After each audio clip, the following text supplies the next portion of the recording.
Okay, hi, I'm Father Anthony Hannon. This is To Prepare His Way, and this is a live stream. I mentioned this topic in the last short video I did.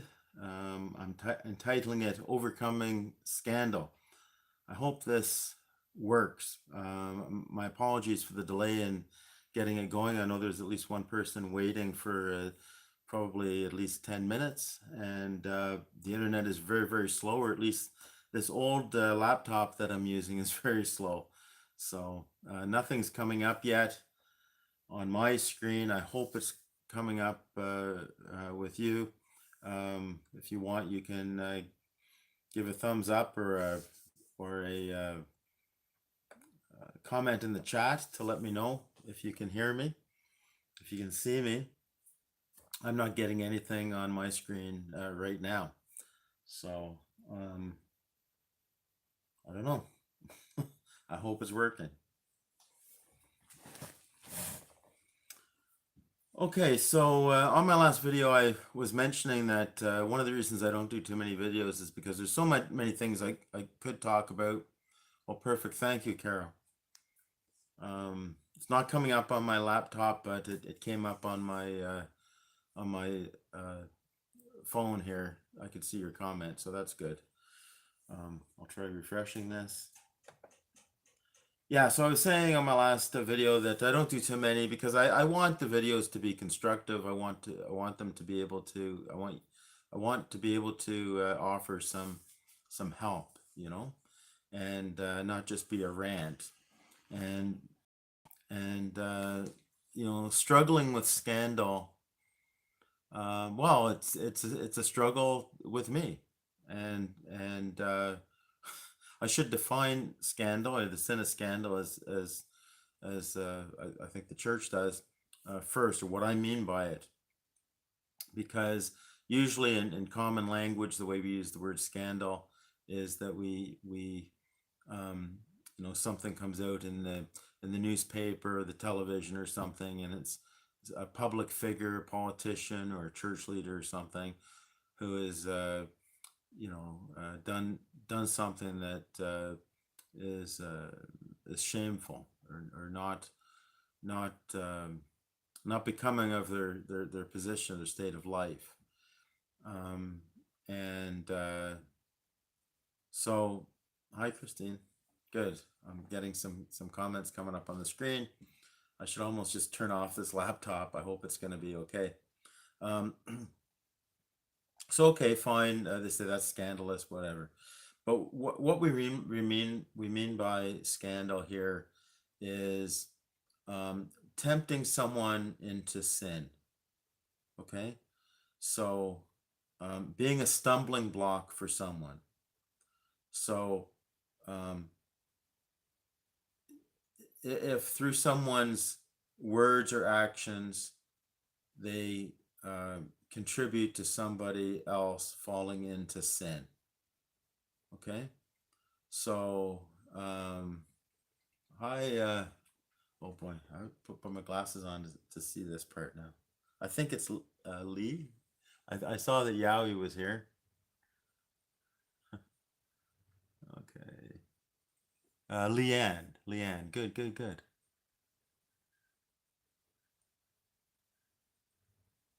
Okay.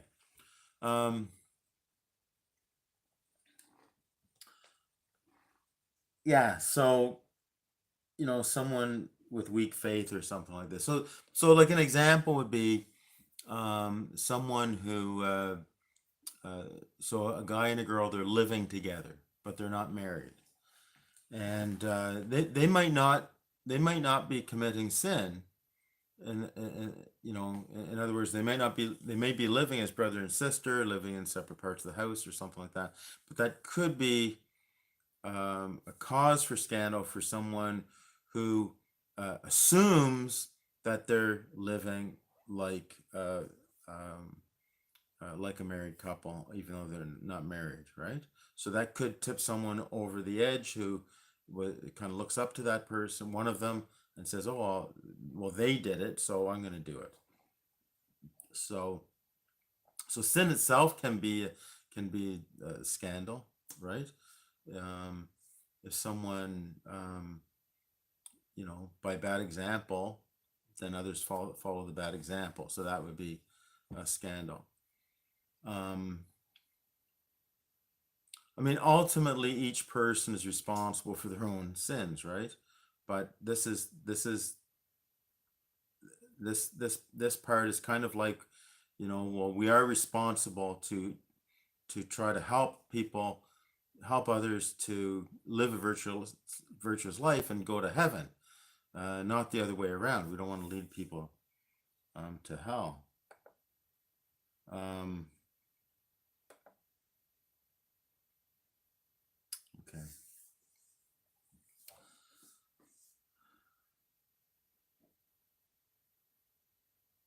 Okay. Um, Now, what I'm talking about here in terms of struggling with scandal is the temptation to lose one's faith, or to fall into cynicism.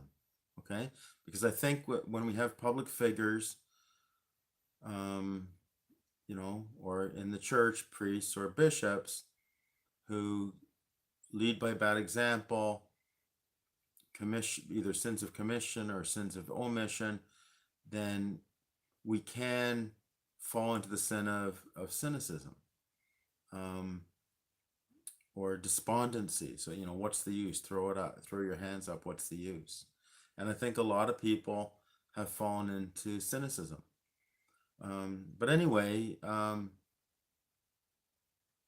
yeah, I'm just being frank here and saying that I've been struggling with the temptation of scandal to fall into cynicism, or even losing or questioning faith. You know, it's a sin to question our faith, right?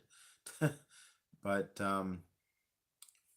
we have to work things out. We have to figure things out. We have to make sense of things. And the last few years, especially with the government deciding to what shall I say, declare war on humanity. um, and let's face it, the vast majority of church leaders going along with it, um, this has been very difficult for me, and I think I'm at a point where I can share some things that can be of help. So that's why I'm doing this video now.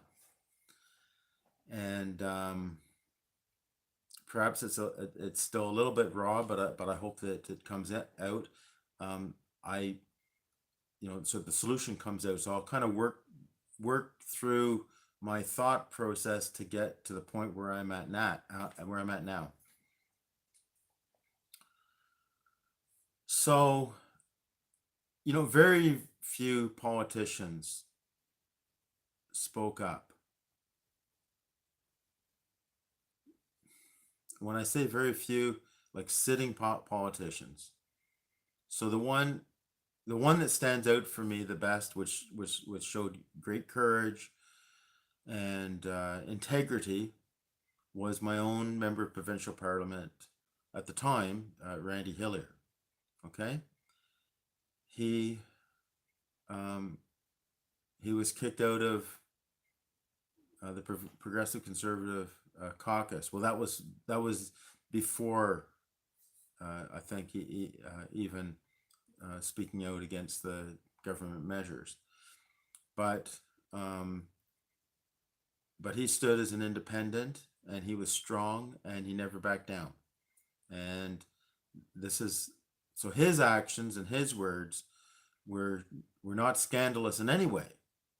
Rather, they were admirable, inspiring. Okay. On the federal level, um, Derek Sloan spoke up fairly early on as well. Now, I may be missing some. I know that later, some other sitting MPs like Roman Baber and and others to varying degrees, uh, did speak up against the some of the mandates. But so I don't want to miss people, but there's so few, and I am of the conviction that none of the sitting members of parliament, either at the federal level or the provincial level, ever deserved to be reelected. Um, but seeing kind of the almost universal compliance amongst our political leaders, that is a temptation towards cynicism for me, of what's the point and everything like that. Now, Randy Hillier has spoken about, and if he does have a YouTube channel called under his name Randy Hillier, or you can also search No More Lockdowns, I think .ca or .org, and so if his YouTube channel gets taken down, you can go there, and he's been really exposing how the government actually works and how politicians work, and especially how the party system works. And it's good that he's telling the truth. The truth is coming out about all this, so that we have our eyes wide open. In the political realm, I just want to encourage good people who are not control freaks to get involved with politics.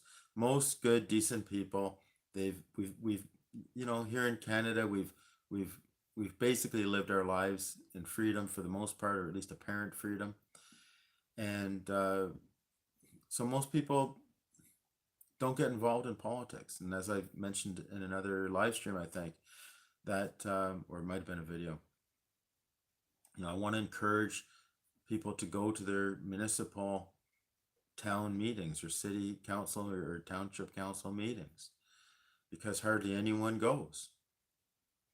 And apathy is not a good thing, and we need people who are not ambitious for political careers to enter into politics. But it's not an easy thing, and I think it's a profession that is prone to a lot of temptation. So really, we need good individuals, or who are really committed to doing the right thing.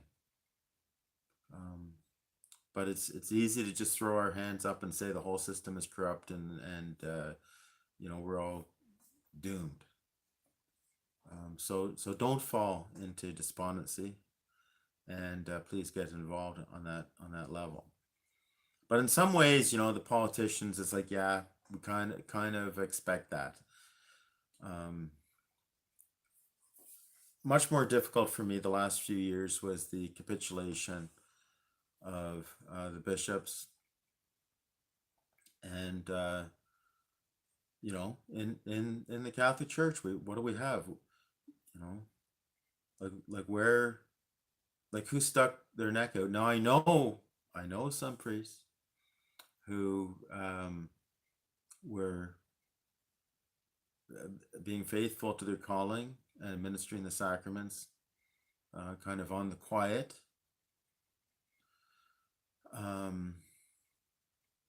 But here, well, in the Catholic Church in Canada here, we don't have any Arthur Pawlowskis or whatever, right? Saying no, this is essential. We're staying open, and putting their neck on the line, and keeping their parishes open, or keeping their dioceses open. I've thought that from the beginning, that it was the rightful place of the bishops to be the leaders of the freedom movement, to call out the lies and to stand up for the little people, right? And they could have been heroes, but it would have been a great risk, and they pride themselves on prudence, and and I think actually most of them have bought the narrative anyway. But that was a disappointment. I remember July 1st in 2020 when I went down to Parliament Hill for Canada Day or Dominion Day, Canada's birthday. Of course, the government canceled the Canada Day celebrations, but I knew there were patriots coming from across the country. And even though I hadn't gone down to Canada Day in years, I thought, no, I'm going down. And there was about 3,000 of us down there that day, in my estimation. And it was a wonderful, wonderful time. And of course, people were not wearing masks or anything like that. And we were shaking hands and hugging each other. It was a really grand time. And it was great to see the English, the French, and the Indians all get along and come together for that one common purpose, that we are Canadians and that we're not going to let the government say that we cannot gather. And we were on Parliament Hill and all downtown Ottawa, and there was no problems, no incidents. Um, but there were hardly any. Well, I met one practicing Catholic down there. I had brought, I think, about four guys with me because I wasn't sure. That was, remember that the time of Black Lives Matter and all of this other stuff, and Antifa coming out all over the place, and I wasn't sure how they might react to a priest down there. But anyway, there were no issues. Um, I was told later that there was another priest there, but I don't know if he was incognito or what the case was. But I remember thinking, boy, if there was 50 of us, 50 priests down there on July 1st, what a difference we could have made. And you know, I mean, most of the people that I was meeting down there were those who are of faith were Protestants. And so anyway, um,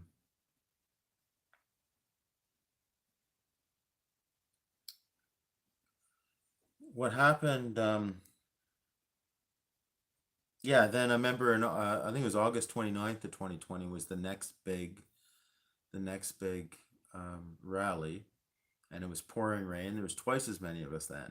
I would say there's maybe 6,000 people down there, and I met all sorts of good people, and um, but yeah, I can help but think like if the bishops were leading, it would have been quite the force. And when churches were locked down and the bishops ordered it and were very very adamant, with the priests who are in parishes, um, it was just sad. It was just really really sad. And I thank God that I trust that this is providence, that I was not in a parish at that time, and I'm living, like a hermit. Even though I'm a diocesan priest, I live alone. I'm out here in the middle of the woods, and the lockdowns didn't affect me that much. And I often wondered if I was in a parish, what would I have done? I think what I would have done was I would have, when they introduced the mask mandates, is I would have plastered all the exceptions all over the place. I would have put my past marketing experience to work, and made sure everyone knew, highlighted all the exceptions when I put up the notice, kind of complied, but really emphasizing the exemptions. But who knows? Who knows how I would have, because a priest in a parish has a lot of different pressures on him. It's not just the bishop; it's all the neighbors around. He wants to evangelize the non-practicing Catholics and the non-Catholics, and then within of the practicing Catholics, even before this nonsense, and to today, every single parish has different factions, different individuals who have different ideas about what the church is, how liturgy should be done, and on the issues of the day. So a parish priest is under tremendous pressure, and we need to pray for, every parish priest. And so I was in an easier position, so it's easier for me, to say, eh? And by the grace of God, I never wore the outward sign of submission anywhere. Um, that Me suffering consequences of that was very minimal. A few different, a few different um, businesses that they didn't get my business. Well, I'll put it like that. But in general, I got along. I got along fine, and I kind of had fun with it. And my position was, as a Catholic priest and in public, I wear my collar. Although I get with my beard, unless you're short, you don't see it, you don't maybe notice it. But I must witness to the truth. I must not participate in the lies. And so that was my position. And then, of course, I do have priest friends, and speak to priests, and I don't want to in any way disparage any of my brother priests. I was in an easy position compared to most other priests. But anyway,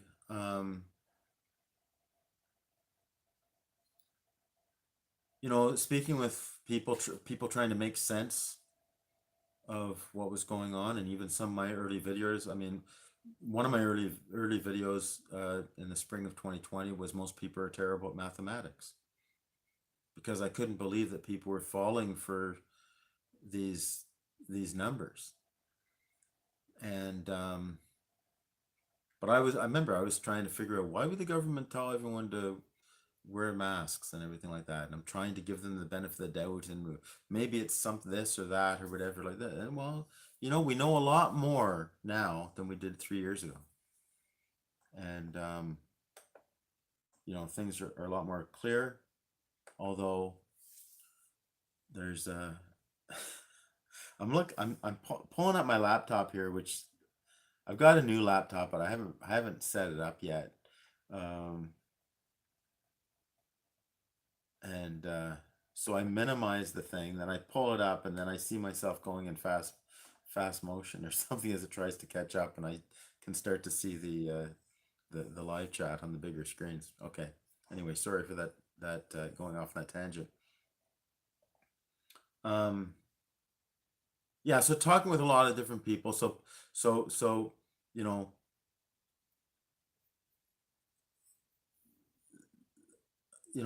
people are trying to make sense of it. And as a Catholic priest, a lot of or many devout Catholics reach out to me.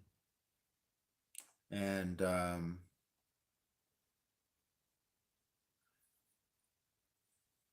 so those who were awake were trying to figure out, and they're calling me because they're in distress about what's going on in their parish and their diocese. Okay, from all over the place, all over the English speaking world. They're reaching out to me in one way or another. And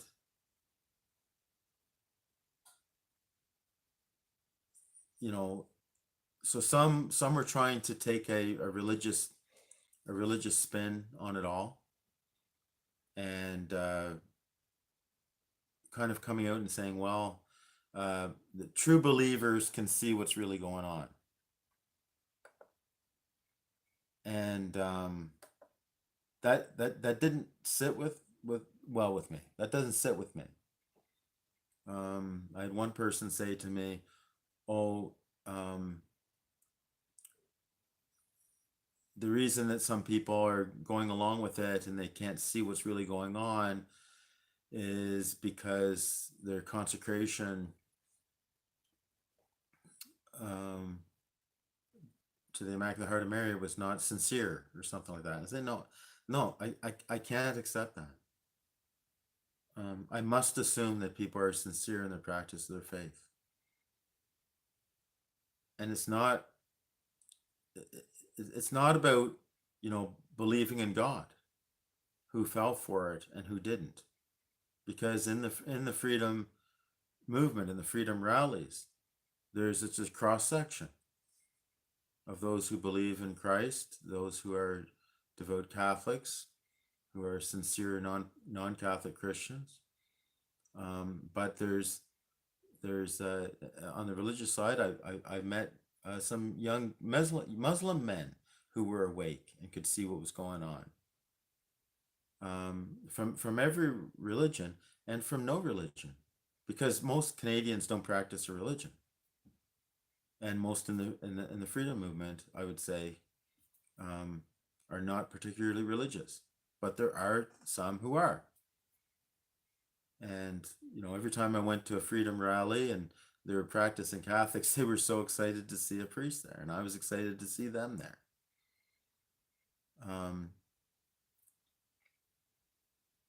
But anyway, just grappling with all of this. So one thing that where I'm at in understanding all of this is that there just is a certain percentage of the population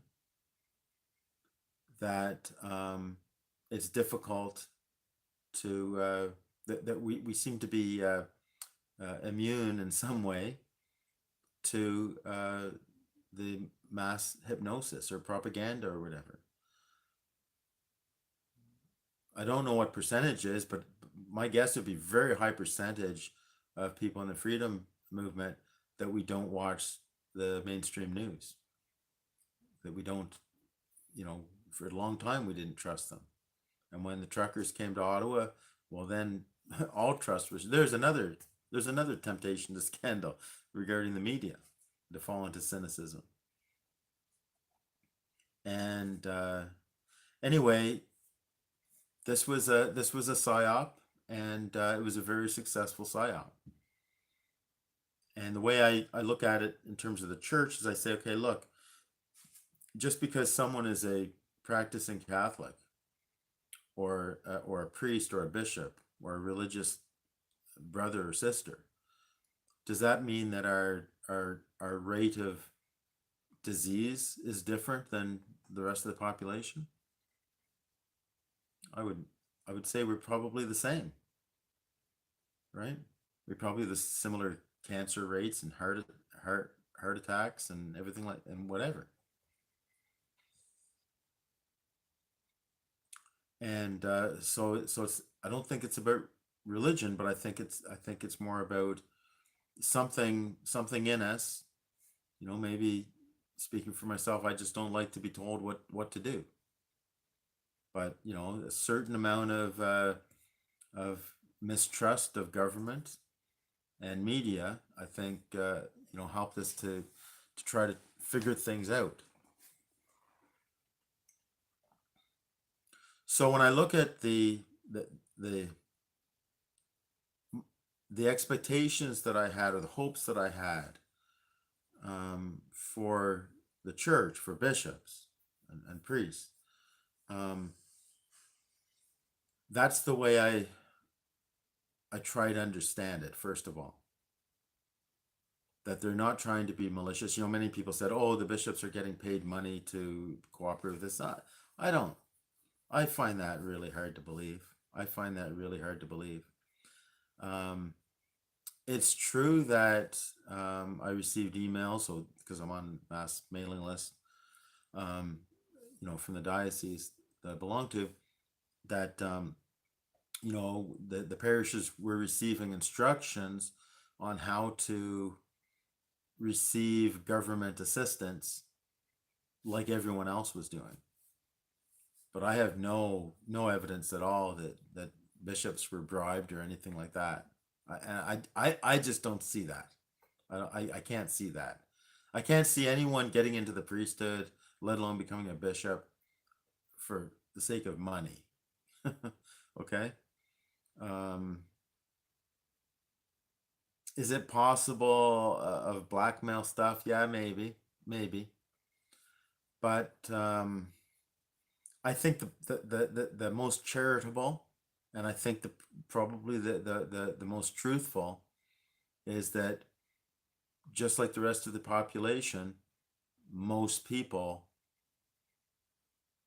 believe the narrative that this is the world's worst plague ever, and we all need to work together, and that somehow, by whatever influences, by watching the news or whatever, they thought that closing businesses and closing schools and putting masks on was a good idea. Somehow they thought that was a good idea. I remember Canada Day 2020, I saw this sign, and this young lady, she had a sign on it, and she said, you say protect the vulnerable, then you neglect them. I was like, yeah, boy, that could really that apply to the church, in my opinion, because we talk about protecting the vulnerable, and all I could think of was when children couldn't go to school and they couldn't go out to play, and their parents were and what should we say, step parents and boyfriends and whatever, were locked in their house and couldn't go to work. Um, all I could think of was the abuse that a certain percentage of the children would have been undergoing. And I consider, by the way, telling a child to wear the outward sign of submission, I consider that child abuse. Um, so anyway, how do I deal with these expectations not being met? So that's the first thing, is that that this was an attack on humanity. It was a psyop, and it was successful. And but for the grace of God, there go on.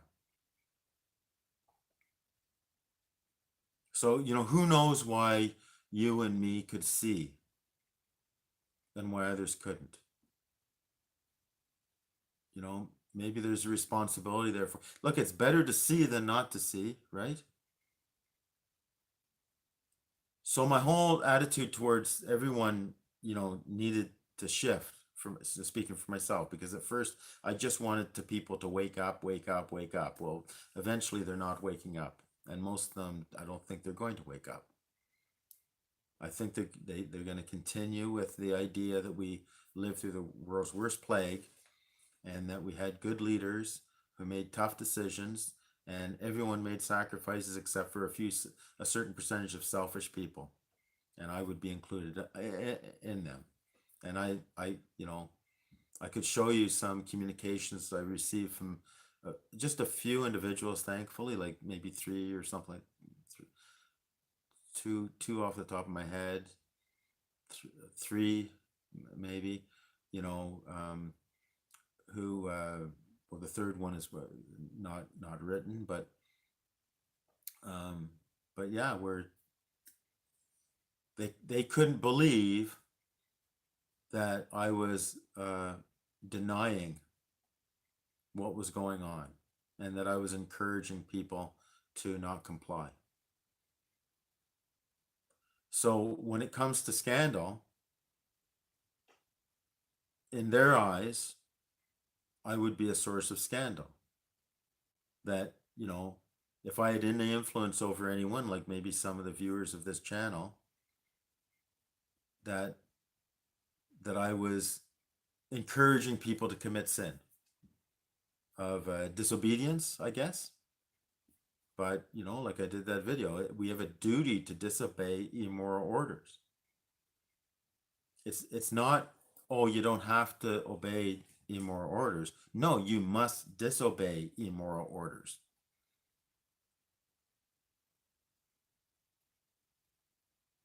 And so anyway, had just trying to shift, because I had a few angry outbursts when I saw some individuals. I remember in the 2021 2021? March for Life. Yeah, because there was a small March for Life in 2021. I had a couple of angry outbursts because I saw people I knew, and I'm like, "What are you doing wearing that?" You know. So my attitude, is shifting so that I can feel sorry for people, basically, because they're still living in fear, or they still have bought the narrative. You know, I went into a pet store some time ago, and the mask mandates have been lifted. There's two young people, a young woman, a young man, in the pet store working, and I asked them, are you required to wear those by your boss? And both of them said, no, we're not. We choose to. And then one of them explained that he lives with his grandfather or something like that. And I'm like, okay. So in this case, he doesn't seem to be afraid, and he's kind of doing it out of respect for not getting his grandfather sick. But bottom line is, it's still nonsense, right? So, because it's not going to protect anybody from anything. But anyway, so virtue signaling and all this type of thing, I don't know. Even virtue signaling, what is the psychological operation that goes on with someone that they wear a mask and gloves in their car alone?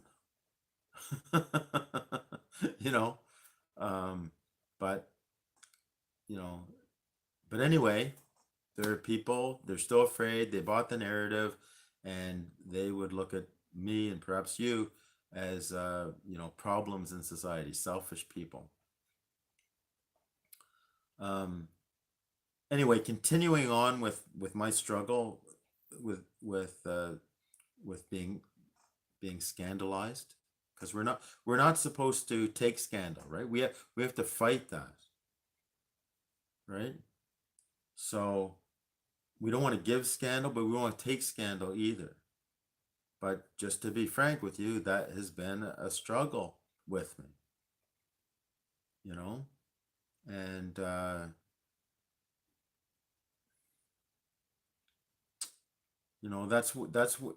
that's when I tried to understand about bishops, so we can have compassion for the men who are bishops, so that we can support them, right? We're supposed to support them. They are successors of the apostles. Okay. And how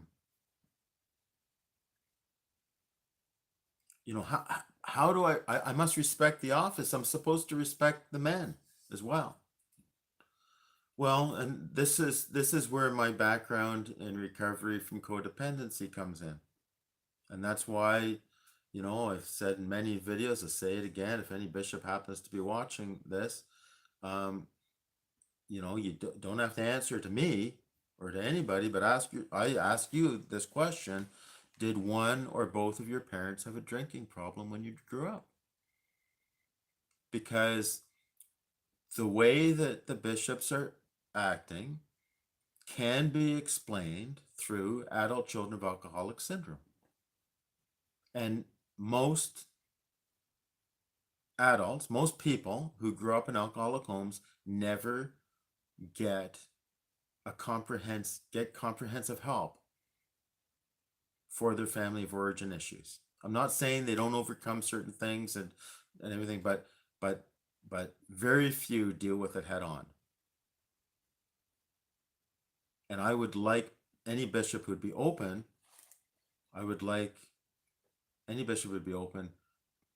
to ask themselves that question. And if the answer is yes, your dad or your mom or both your parents were drinkers, just look, you're smart. Just look into it. Just look up adult children of alcoholic syndrome. Do your searching. Find out why there's such a high percentage of adult children of alcoholics, usually in the family hero role, who get into helping professions and religious life. And this allows me to have some compassion, some sympathy for the men who are bishops. And then I realized that, and being able to articulate it a bit better, that the men who are chosen to be bishops are chosen from amongst priests who are responsible men, okay? They've carried out their duties, whether it be a parish assignment or a teaching assignment. They've carried out those assignments in responsible ways. They didn't sink the ship, but they also didn't ruffle feathers. They also, they also kept their mouth shut about, well, let me just be frank, homosexual priests. They kept their mouth shut about that. They cover up. And that goes right in with the enabling part of the sickness, I will call it a sickness of codependency, the covering up. And when some of the dysfunctional rules get grafted onto religion, then the dysfunctional rules twisted, and the enabling rules become like a moral precept. Okay, so so this is just part of the understanding, trying to understand, to get past the frustration, the disappointment, the anger. Okay, and also historically, let's look back. The saints who were bishops were, I'm talking about the canonized saints. Please God, there were many bishops or saints that we don't know of, but the ones we know of. So I'm thinking of Saint Thomas, Saint John Fisher, right? We think of Saint Athanasius, Athanasius against the world, during the Arian heresy. And we can look at our own day, and we do see some shining lights. But I think that bishops are chosen from among priests because they are good with working with the system, and they are protectors of the status quo. And I don't think that any time in their life they've really confronted evil. I shouldn't say that in a sense, because they obviously they have to confront the evil in themselves. They have to say no. I mean, any priest, anyone called to the priesthood, we've had to say no to the world. So please, what I mean by that is that they've never ruffled feathers in trying to fix the system. Okay. And someone say, well, it should be like, they should be like this, they should be like that. Yeah, okay. You can't get a should from an is, right? You can't look around the world and say, well, this is this, therefore that's the way it should be, right? That's a natural part of the naturalistic fallacy. But also, in some ways, we have to deal with the is, even though there's the should. Okay. So, so I think that is the reality, and it's important to accept the reality. So that's where, getting into the Serenity Prayer, God grant me the serenity to accept the things I cannot change, right? And so many of these things are beyond our control. So this is, again, part of my process. You try to understand things, and then, try to accept things, right? My process of so that I don't lose my faith, and how I have not lost my faith. And please God, so that my faith can be strengthened, so your faith can be strengthened. So trying to see things exactly how they are, trying to understand things in a charitable way, and And then moving on a little bit more, I would say to myself, like I've already alluded to earlier in this live stream, there but for the grace of God go I. Like, who knows? Given my tenacious personality or whatever, I remember, you know, just before the Christmas break in my first year in the seminary, the rector would go down the hallways, and I think he did this for all the first year seminarians, but maybe he did it for all of them. And he's going down. He's got his big, case full of files or something like this. And my door was open. He said, "Oh, Anthony, good, good. I'm glad you're here." And then he opens up my file, and what was going on is that all of the faculty and even kitchen staff and everything like that, they're given forms. This is my understanding. They're given forms to fill out for each seminarian. Okay, what is your impression? The professors or whatever. What is your impression of this? And he said, here's something." He's looking, and he says, "Oh, here's something, like something bad, I guess." He says, "This person says you're tenacious." Oh, that could be bad or could be good, but it says you're tenacious. Do you have anything to say about that? I said, "Well, who said it? Uh, can you tell me who said it, or can you tell me, what the circumstance was?" And he says, "No, I can't tell you that." And then I said, "Well, I can't take it seriously then, can I?" So, when I look back at that answer that I gave him, I'm like, yeah, I was fairly healthy then.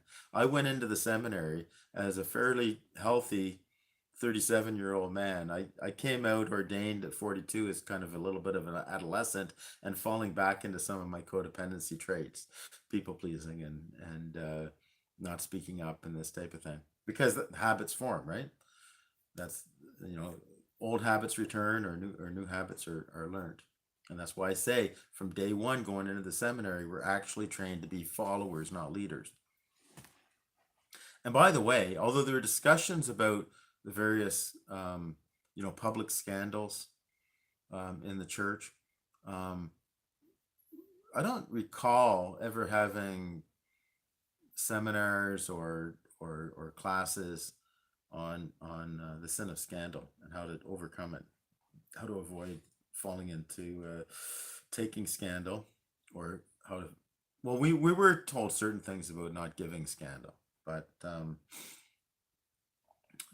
anyway, um,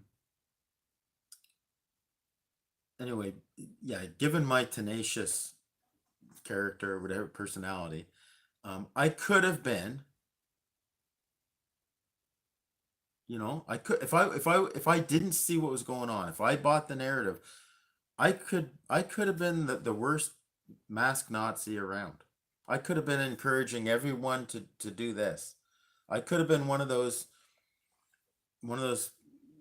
people and priests and saying, it's a moral obligation to do this.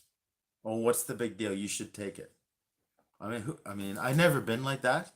Even when people have come to me and asked me about the with a moral dilemma about getting vaccinations for their children, under other vaccinations, properly called vaccinations, and their concerns, and then especially regarding the connection to stem cells. You know what I'm talking about. I found out that sometimes I have some younger audience watching me, so I want to be a little bit euphemistic, but I understand all understand what I'm talking about. And but even when I give the church's teaching on remote cooperation with evil, remote formal cooperation, therefore your culpability is very low, and all this type of thing, I never had one devout Catholic saying, "Yeah, that makes sense." So it just goes to show you the what do they call it, the sense of the faithful. is infallible. But yeah, who knows? I maybe I could have, but for the grace of God. So that's the next part of it. But for the grace of God, there go I. In other words, it's not because I'm so smart. It's not about IQ. We see people of high IQ and low IQ and everywhere in between who are awake. And we see people who are with a very high IQ who bought the narrative. And we see people, who are very pious, who quite frankly, I can say quite honestly, pray a lot more than I do. We're to pray always, try to, I'm not talking about that, but I'm just like, there are people who bought the narrative who are, holier than me, because, well, anyway, who, I'm not saying I'm holy, we're all holy, we're all set apart, but you know what I mean. That, better people than me, okay, and smarter people than me who bought the narrative. It's not because I'm so smart or so good, or any of us are so smart or good, that we're awake. We could interpret maybe we're chosen for some reason, but it's not that we're better, and it doesn't have anything to do with salvation, I don't think. If someone consciously goes against the truth, then that's a sin, and they need to repent from that. But I don't think most people are, think they're cooperating with evil. I think they, and it's a good thing Jesus is the judge, right? But for the grace of God, there go I. And then, sometimes we think of, it's important that justice be served, and that criminals are held to account, and that's not only justice, but it's charity, that they might do their penance on earth rather than after death, that they might repent and receive God's forgiveness before they die and receive a judgment to eternal separation from God. And we think of one particular cardinal, with the initials TM and TMC, TMIC, that, I think he was defrocked. I think he was laicized. And, you think of all the sin that he did, right? And, he should go to jail. But in the church, a lot of times say, well, he should spend the rest of his life, in a cloistered monastery doing penance. So then my thoughts turn like this, if this is of any help to you. My thoughts turn to, yes, but for the grace of God. And then I think of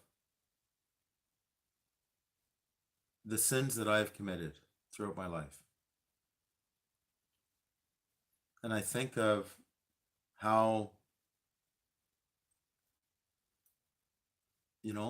I was part and parcel in the sin of scandal. And yeah, I obviously I don't want to go into details, make a public confession or anything like this, but just look at your own life. Look at, like, if I look at my own life, and I say, because as we grow, right, as we grow in knowledge, we we we realize that even sometimes you look back and you say, I didn't really even know that was a sin. I wasn't aware to the degree of how serious that sin was, right? Because we're growing in our faith, we're growing in our knowledge, and please God, we're growing closer to God. And then as we grow closer to God, we're more aware of how we have offended him. So then I this is just me, but I'm like, okay, by the grace of God, I'm not in a parish. I'm so grateful for the life that I'm living now, and having in VM Patches retreat center, a place of retreat. It's my retreat basically. But if you want to visit and you want to do a retreat, I'm happy to receive you. I'm happy to do that, but I'm I can't see myself, opening to the public like I had envisioned when I first, asked my archbishop if I could come and do this. Um,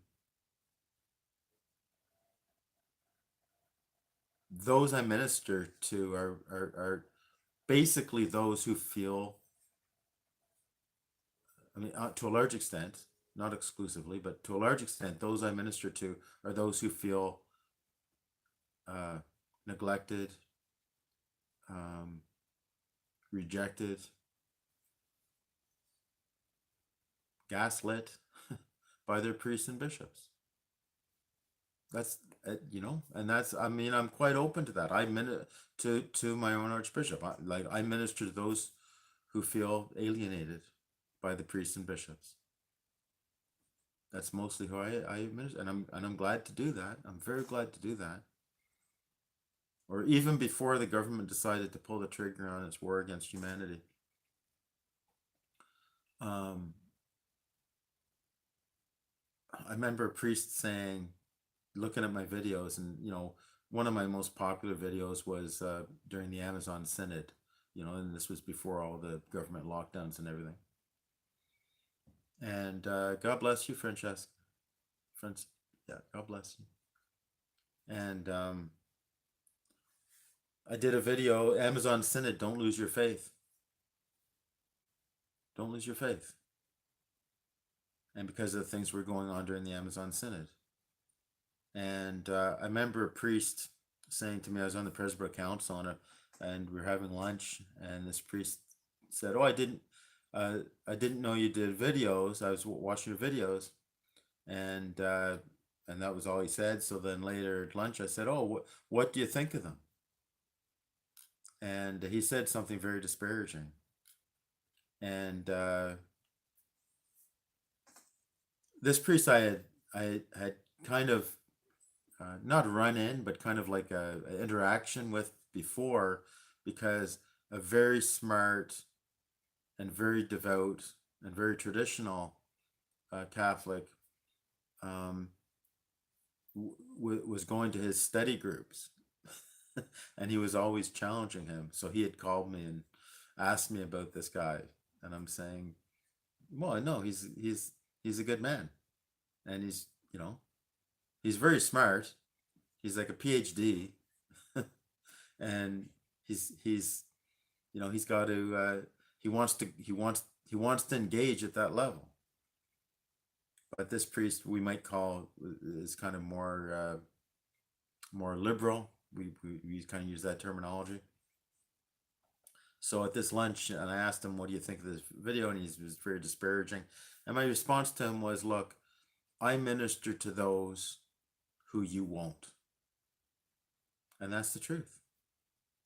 Because him and other priests, they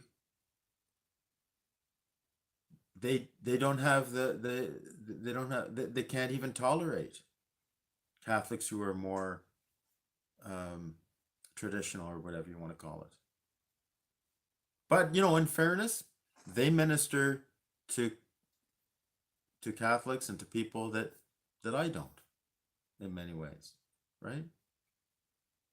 So Jesus calls all sorts of men to be priests, and none of us has it all, and we all have something to offer, and it kind of works out. But in looking over my life, and I see the sins that I've committed, I say, look, I'm living here, like a hermit. I'm living this kind of monastic life. And am I doing it to the best that I can? Am I cooperating with God's grace as best I can? Am I doing the penances that I could be doing? And I have to say no. I have room for improvement, a lot of room for improvement. So it's like, okay.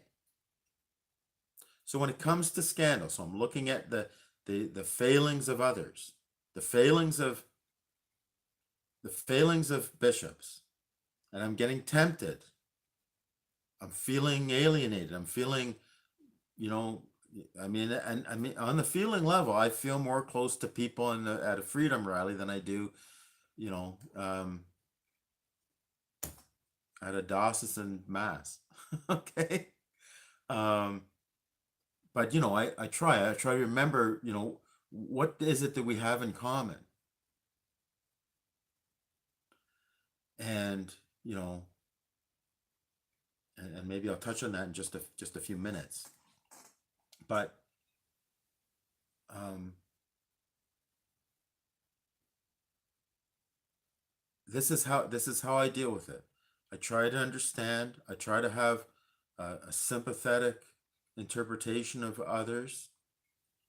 I remember, but for the grace of God, and then I realize my own sins, and I'm like, okay, then there's something I can do. Now, when it comes to being tempted regarding our faith, regarding our Catholic faith, um, and I mentioned this in my last video, this is what it comes down to, okay? Like why am I Catholic? Maybe not everyone who's watching this is Catholic, but why am I Catholic?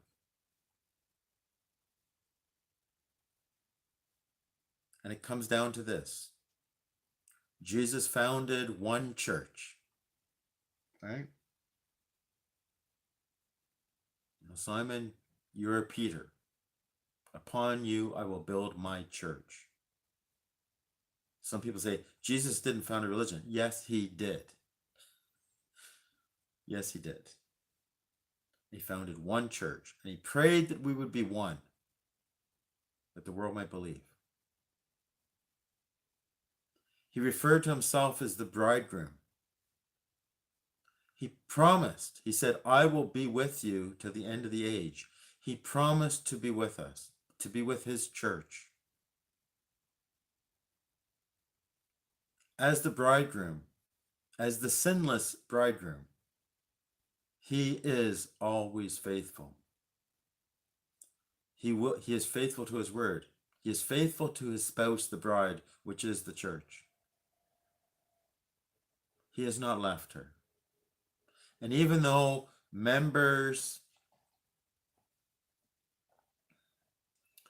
even with members on earth of his body, members of the bride of Christ, you know, even if, and, just again, look at yourself, look at myself. Anytime I sin, I'm not being faithful to Christ. So,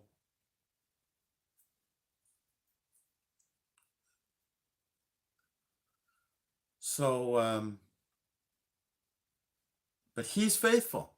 So, Lord, to whom should we go? To where should we go? There are some shining lights, even who are walking the earth today within the church.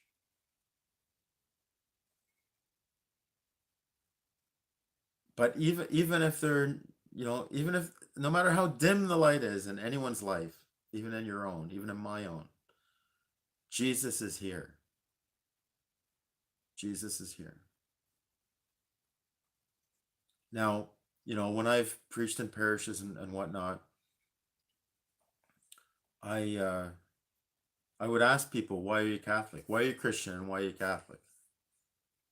And I explain to them that that our faith is based on the witness of the apostles who gave their life.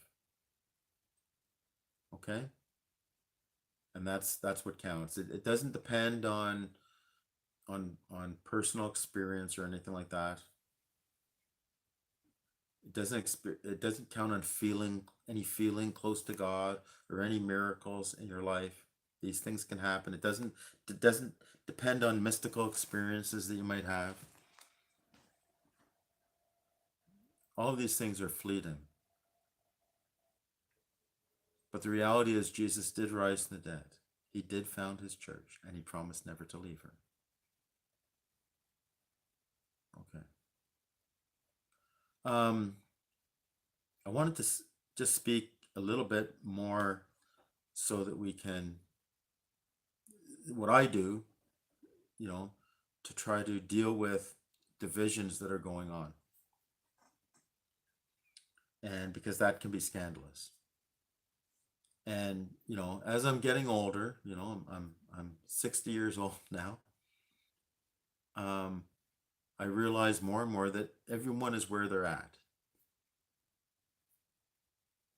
That's just the reality. When someone has a conversion experience, a dramatic conversion experience, and their life really gets turned around, does everyone? Someone has a dramatic experience or a dramatic, awakening, and when they read the scriptures now, maybe for the first time, it's very exciting to read the scriptures, and they turn away from, sinful things, and for sometimes it's very dramatic. It happens like that. Well, does everyone in their family and friends convert in the same way at the same time? No. If someone decides to quit drinking or quit drugging, do all their drinking buddies or drug buddies, do they all stop at the same time? No. Well, God is patient. God is patient. And I think it's very important to, yes, I know I sound kind of like this liberal flaky guy or something, but it's important to meet people where they're at. I mean, I get to choose how much time I spend with everyone and all of that. One of the blessings that I have in what I'm doing as a priest now is I get to help those who want the help. In a parish setting, a priest is spending a lot of energy, at least my experience was, spending a lot of energy trying to help those who don't want the help.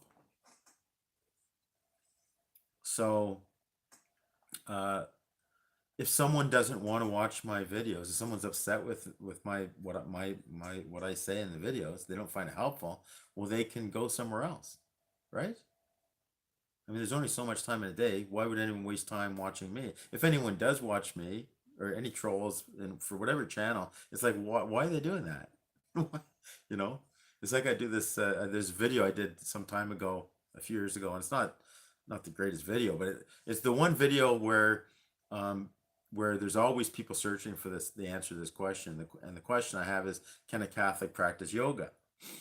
And and that's just a question that people ask. Um, ask, Father John Brown, I think, maybe still in the chat, and is that not true? Do people not ask you, can I practice yoga? And my basic message is no. Why? Because it's a Hindu thing. You're Catholic. You don't do Hindu things. Do Catholic things. So, um, so I don't get into anything about um, the bowing down or to false gods or demonology or the occult. I don't get into any of that. It's basically a very basic, kind of cultural appropriation thing, misappropriation. Don't do that. And if you want to search on YouTube, there is a funny video, although I do warn you, but there is some vulgar language in it.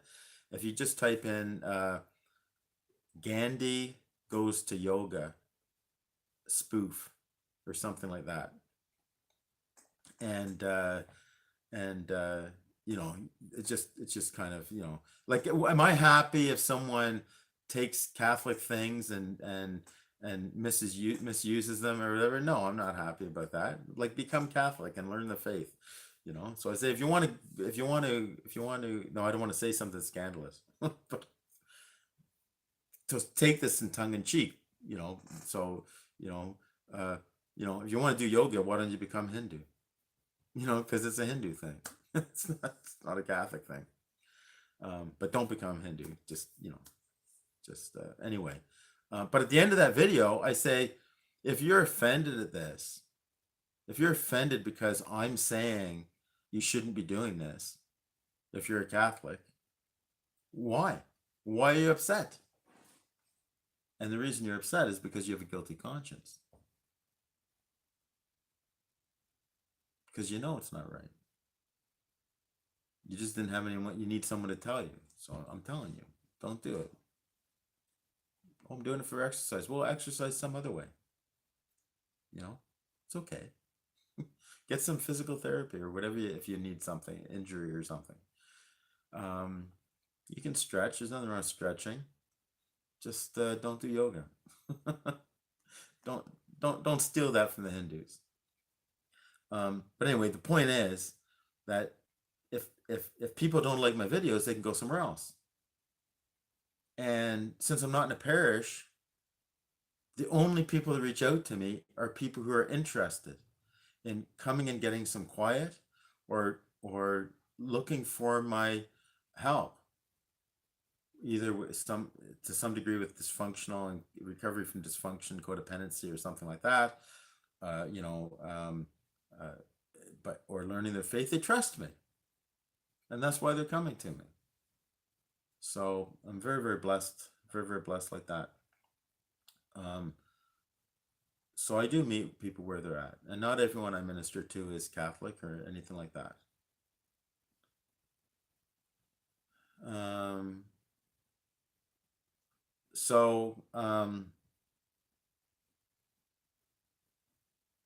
Right. Here's one of the problems, okay? And I see this as the dysfunctional, I call it codependency, but whatever. It's people wanting to control and people wanting to be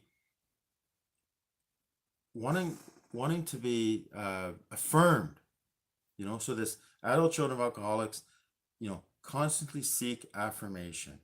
Okay, that's one of the characteristics that some adult children of alcoholics exhibit, or they can examine themselves and realize this. Constantly seeking affirmation. Sometimes people trying to convince someone's trying to convince someone of something. Sometimes they may come across as very confident and kind of know it all, but underneath that is an insecurity. Okay? As Father Hudson in Pastoral Psychology said, there's no such thing as superiority complex. It's all inferiority complex. But here's something that I see as a problem in groups, and it does relate to the larger church and to the some of the mandates that the diocese or parishes tried to impose on the faithful, or did impose on the faithful. When individuals get together in a group for a common purpose, my advice is stick with that purpose. Focus on that. And realize that the individuals in the group all might have different views, different worldviews, different opinions about other topics. But don't use a group that is coming together for a specific purpose as a place where you're seeking affirmation for other things or trying to gain adherence to your worldview. Okay?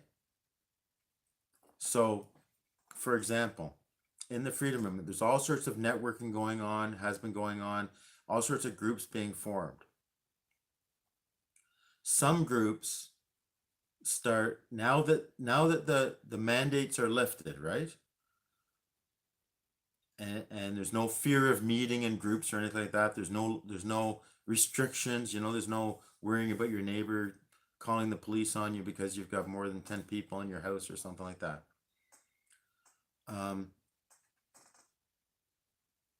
Now these freedom groups are meeting and they're sharing with each other different things, And yes, some things can seem like tinfoil conspiracy theories and whatnot. And then some people are trying to make their groups into something else. So, for example, making it a Christian group. Well, um, or say you want to make it a Catholic group. Okay, that's fine. If you want to be Catholic and a freedom fighter and have a group of your own, do that.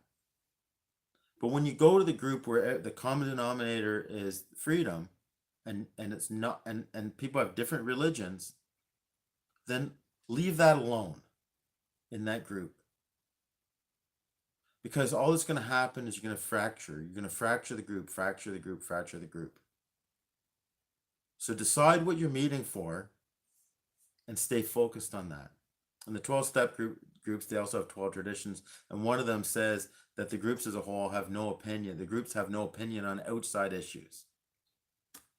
So I spoke to a bishop, and regarding all of these measures that were taken, and I asked him if he wouldn't mind apologizing, actually, to the faithful who feel mistreated during those times. And he wasn't open to that. Maybe he will be. Pray for him. I'm not mentioning his name. Pray for him.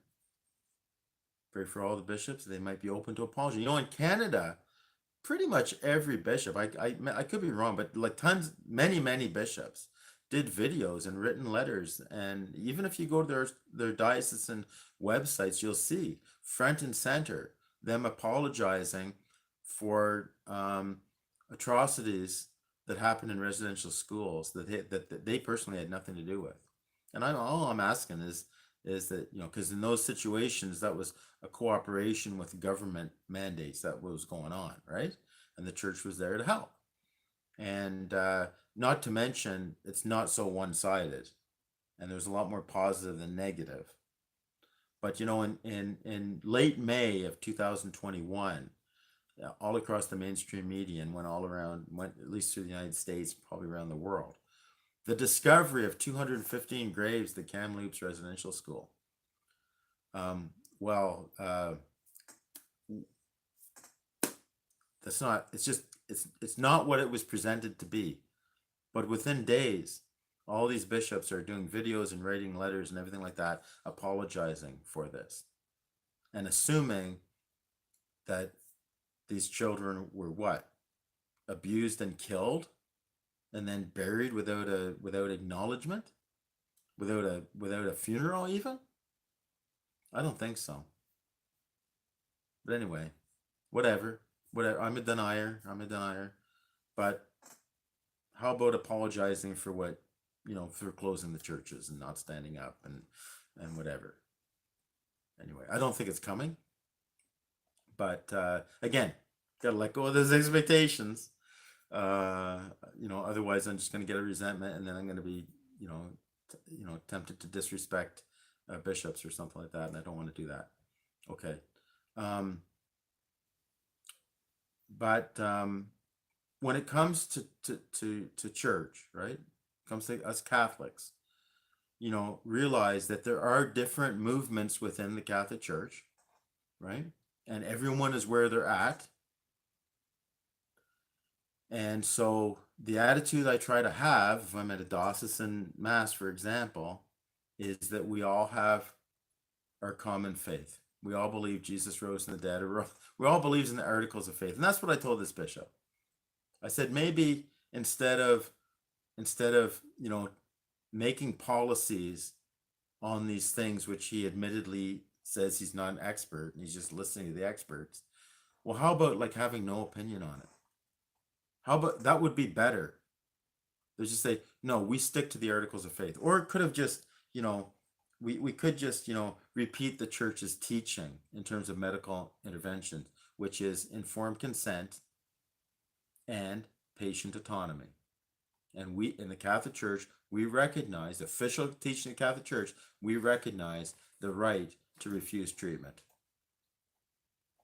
Okay? So, that's what bishops could have done. They could have just stayed to the Catholic Church teaching. That's it. and said, you know what, you're all adults, you're all individuals, and if you don't wear a mask and it's mandated in your area and bylaw gives you a ticket, that's between you and bylaw and it has nothing to do with us. Okay? So what I'm getting to this with that is, you know, sometimes we confuse unity with uniformity.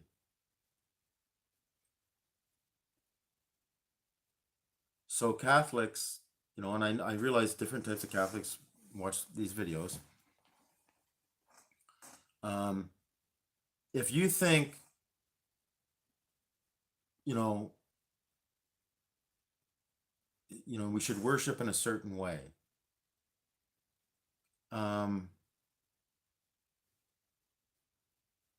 make sure that you're recognizing that not everyone is where you're at. And by the way, I have met formerly traditional Latin Mass Latin Mass only Catholics who are no longer traditional Latin Mass Catholics, but are practicing Catholics in the Novus Ordo. So you might think that you're up here, and but in time, you might be in a different place.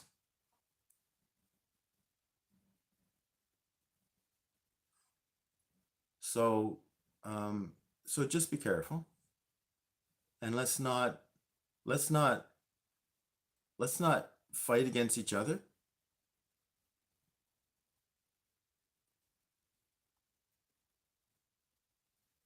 I was at a Ukrainian priest died. Was it last week or a couple weeks ago? So I went to his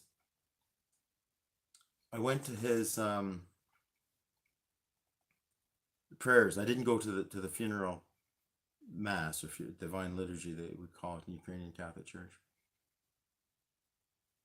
And it was an hour and a half for prayers the night before. An hour and a half prayers, and half of it was in Ukrainian language, so I didn't understand it.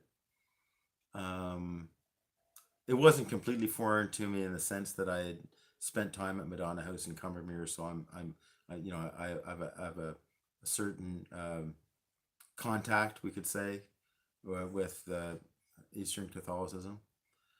But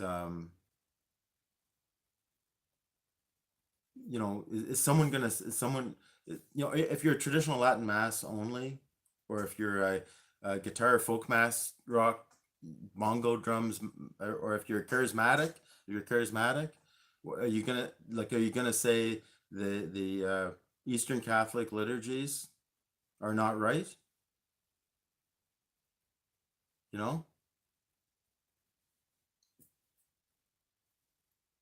Let's focus on what we have in common. Pursue what you think is right, obviously. Right? Pursue what you think is right. Live what you think is right. Don't go against your conscience. But be very careful. Be very careful about that. So when I'm at church, I don't expect. Good night, everyone. God bless you all. God bless Father John. And I don't expect everyone at church. As a matter of fact, I expect only a small percentage to be awake about what's going on in the geopolitical world. Most people are oblivious. But what we do have in common is the creed. We can profess the creed together. We can pray the Our Father together. We can enter into Holy Communion together. If I go to a freedom group, that's what the focus is. I don't hide that I'm a Catholic priest, right? I don't hide that. If someone wants to talk about it, fine. But I'm not going to get up there in a freedom group and tell everyone the solution is to come into the Catholic Church. Even though I want that for each and every person, of course, I believe that. But I believe God is bigger than everything, and in God's time, right? And if I go to a 12-step group, I'm the focus, the common denominator is the purpose for that 12-step group. So for an Alcoholics Anonymous meeting, the focus is on those who do not want alcohol to control their lives. That's why in AA they say, don't talk about your drug addiction, like your street drugs or prescription drugs or anything like that. Because what's common in Alcoholics Anonymous is the alcohol. Are there people who are doubly addicted or triply addicted or whatever? Yes, of course. But that's why you have Narcotics Anonymous.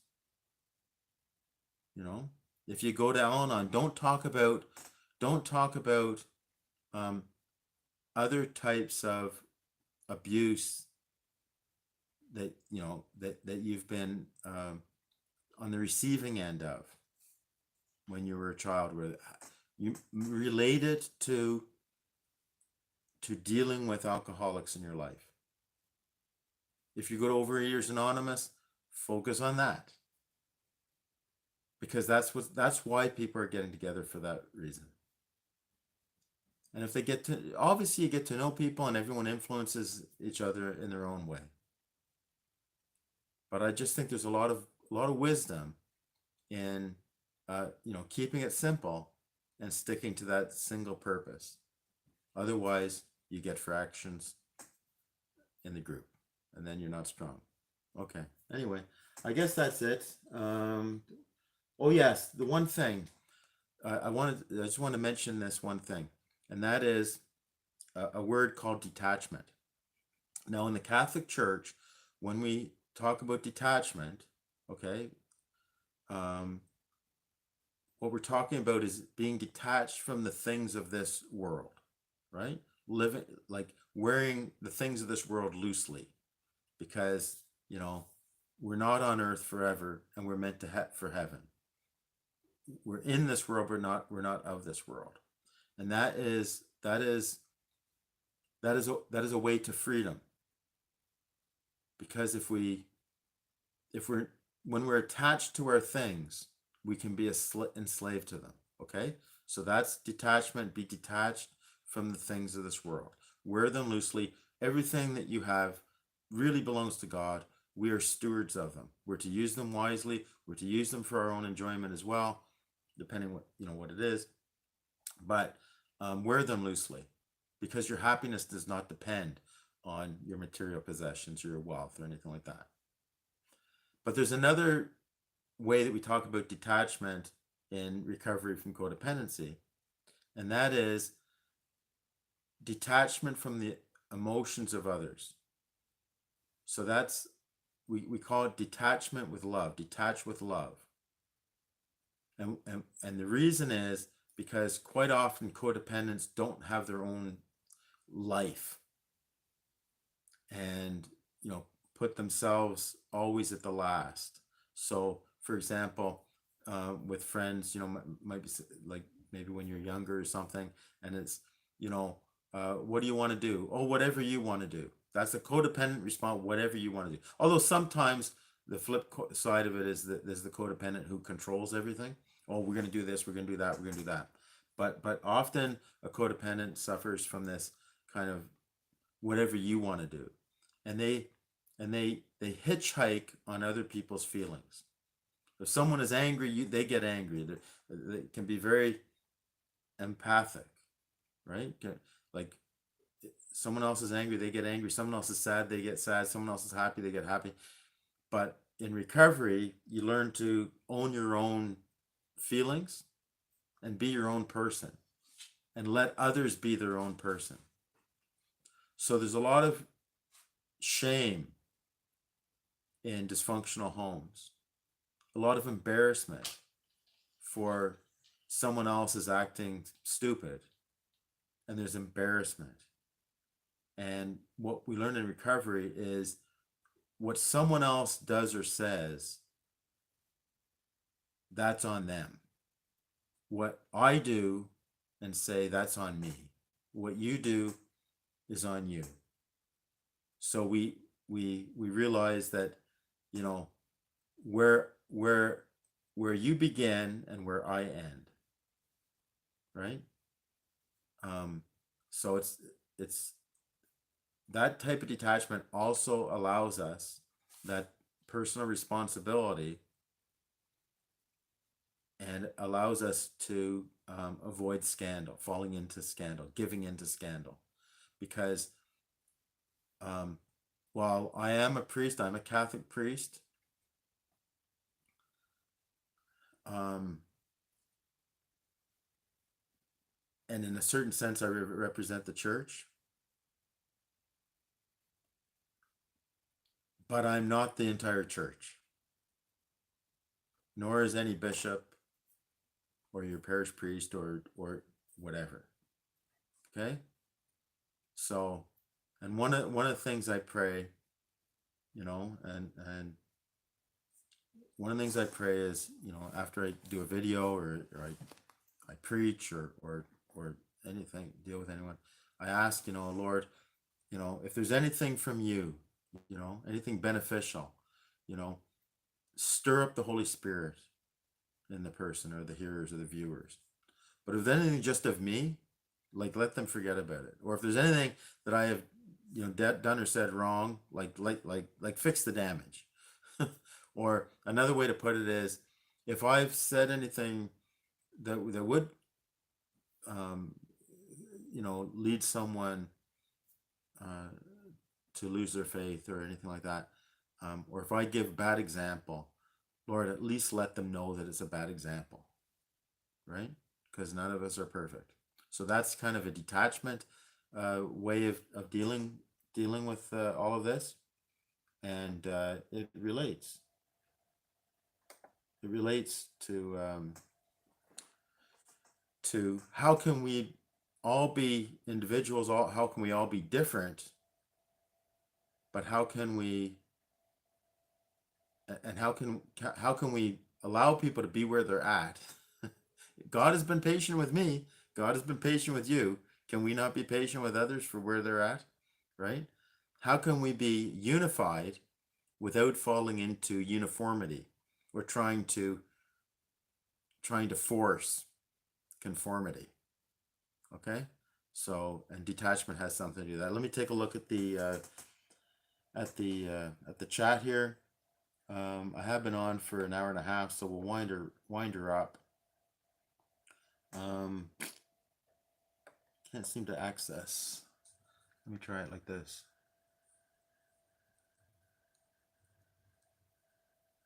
Let me see if I can back it up a bit.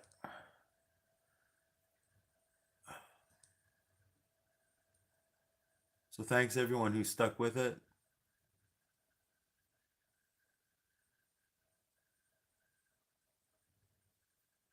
Okay, so yeah, give me a done. I see your earlier comment there. I understand you're being a bit facetious or whatever, talking about political figures not apologizing for offending. Yeah. Oh, maybe, but maybe you're in the United States, because some place. See, here in Canada, they put down religious people all the time. Thank you for your comments.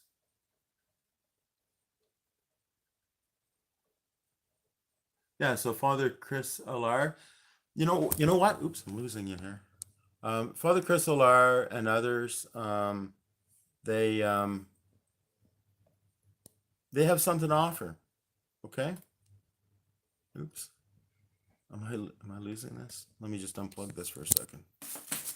There, hopefully it won't tip over now. They have something to offer. But sometimes, like people send me things all the time, and sometimes I watch these individuals. Some are priests and some are laity.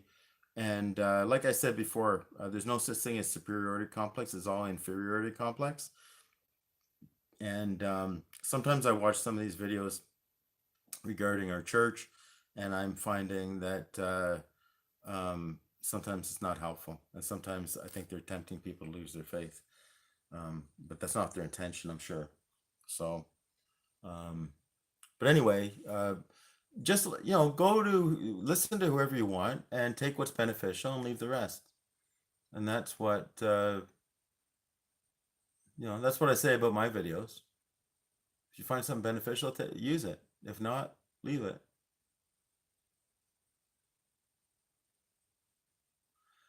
Yeah, so yeah, thanks for sharing in the live chat there, everyone. And I'm just looking and saying, yeah, these are how we deal, like what our reactions are to what's going on in our culture.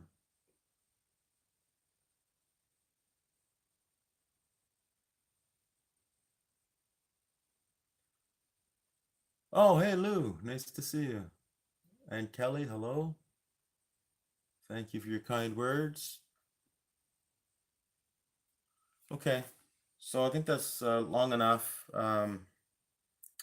Should be going live stream, please God, Thursday for the March for Life. I'm gonna try something a little bit different. I've arranged, if all these things work out, I've arranged that someone will take the camera from me so that I can mingle with people and talk with people not on camera, because um, I get I get the sense that some people, and last year I think it was evident as well. It's a little bit different than in the freedom rallies. At the March for Life, some people are camera shy, and since I am a priest and there's going to be a high percentage of practicing Catholics at the March for Life, I like I'd like to try to allow people to come and talk with me without being on camera. So the videographer will go, you know, go video whatever he thinks is important. He won't be standing by me all the time or hardly at all, and I'm going to be talking with others.